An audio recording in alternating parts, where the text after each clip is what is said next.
So let's bring him in from Akron Children's Hospital Sports Medicine Center. Our good friend, Dr. Joe Congini, joining us live this morning again. Good morning, Dr. Joe. Hey, Ray. How are you doing this beautiful day? How can I not be good when you look at this weather we have going, right? Oh, my gosh. Beautiful. What a stretch. Amazing. But, Ray, I asked you before we came on, are you willing to learn with me? And you usually always say yes. You're still a learner. We're both young learners, you and I. So I've been learning about some changes to youth football that I wanted to talk about. Last week we talked about sports, high school sports, and some changes.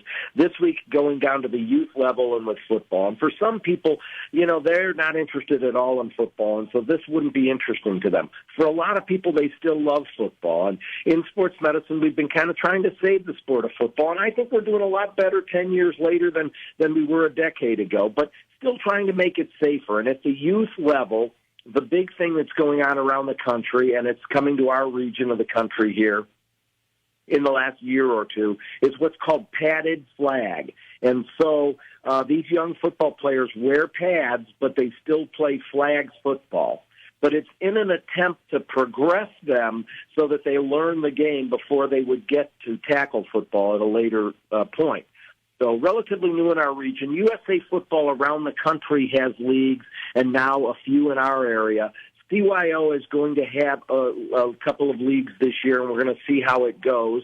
They pulled me into this discussion, and there's just not enough evidence for me to say, safe or not, but I want to learn about it. So, again, they're wearing shoulder pads and padded helmets, but no tackle again. It's flag football.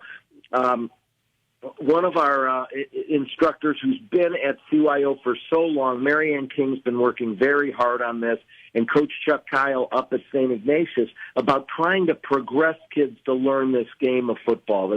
They think it's still a great game with a lot of great lessons to learn. And so starting at a young age, third grade in some situations, they will start this.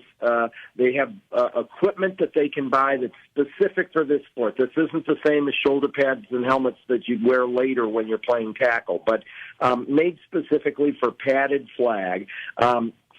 They learn blocking initially, but in the first stage of it, it's just hands up instead of blocking with your shoulder and things like that. It's hands up, the same technique that you learn later on, but it's more to cushion somebody who's rushing to get the ball carrier and then sliding off to the next person. And then at the next level, they learn to fire out with the hands up and lift and block people in the shoulder pads. So it's kind of a progressive step.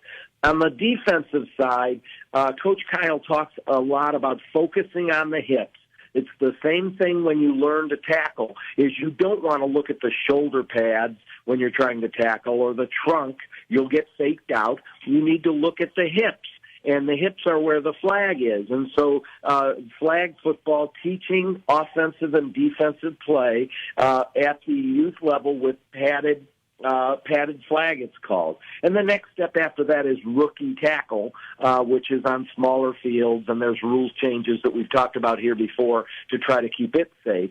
But in keeping it safe, overall, they called me into this discussion. 30-some years I've been the medical consultant or a medical consultant with the group here locally.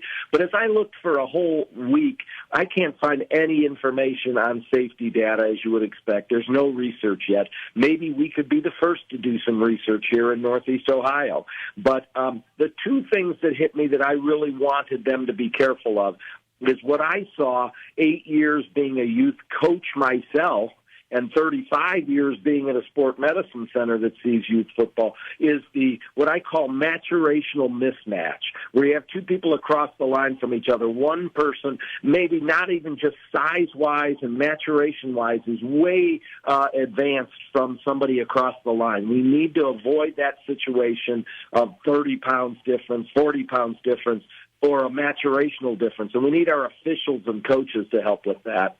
But on the flip side, what they're telling me at USA Football around the country is for so many kids, they felt like $1 million when they put on equipment. For many kids, it might be the only time they ever learn or play football and put the pads on.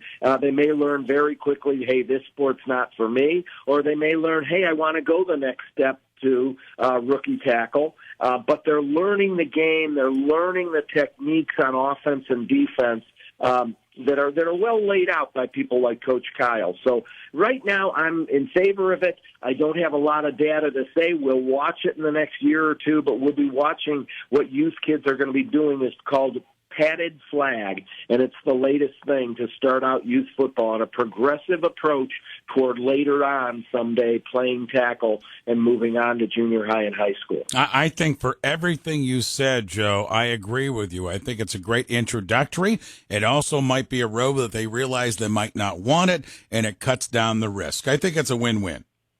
I think so, too, and I appreciate that you agree with me, because I had a night or two there of kind of trying to think of the pluses and minuses, and I definitely think there's more pluses and minuses, and I definitely think there's no significant risk.